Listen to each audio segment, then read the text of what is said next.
In order to avoid one man, George Foreman acknowledged giving up his world title, saying, "I wasn't going to face him."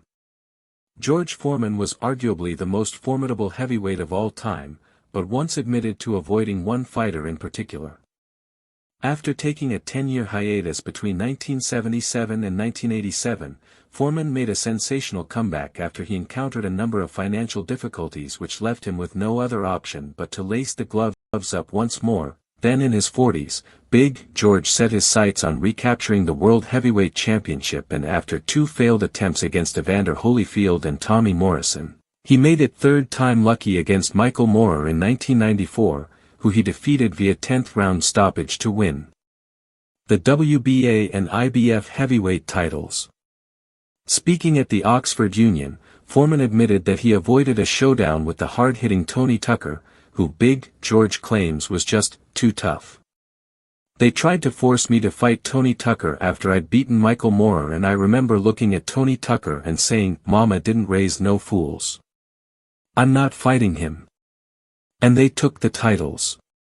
Some people I'm not going to fight. That's the good reason, I didn't want to fight him. Too tough. I've got to tell the truth.'" Tucker is known for having the shortest ever reign as a world heavyweight champion. He lost his IBF title to Mike Tyson just 64 days after he won it from James "Buster" Douglas in 1987. He would go on to challenge for a world title on several more occasions before the end of his career, but would fall short at each time of asking against Bruce Seldon, Herbie Hyde and Lennox Lewis respectively. George Foreman was relieved one boxing legend wasn't a heavyweight. "I'd never fight him." George Foreman is one of the greatest fighters to have ever graced the sport. The heavyweight icon rose to fame during the mid-1970s, becoming the world heavyweight champion for the first time when he defeated Joe Frazier in 1973. That he made a handful of successful title defenses before he was eventually dethroned by Muhammad Ali in the Rumble in the Jungle, just 1 year later. After suffering another shock defeat to Jimmy Young in 1977, Foreman made the decision to walk away from boxing and pursue a career as a preacher. He did, however, make a sensational comeback 10 years later after experiencing financial difficulty.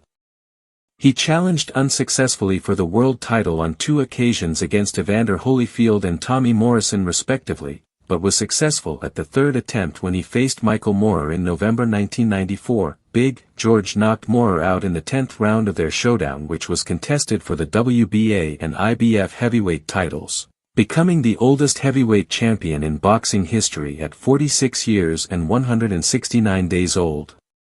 It was one of the most iconic moments in boxing history, but Foreman once revealed that he would have avoided making a comeback to the sport if there was any possibility that he would have been matched with one fighter in particular. Speaking on social media, Foreman paid homage to the late, great former undisputed middleweight champion Marvelous Marvin Hagler. "So glad this guy was not a heavyweight, never would I have come back." Hagler made 12 successful defenses of his middleweight crown between the years of 1980 and 1987, defeating the likes of Roberto Duran, John Mugabe, and Thomas Hearns during this period.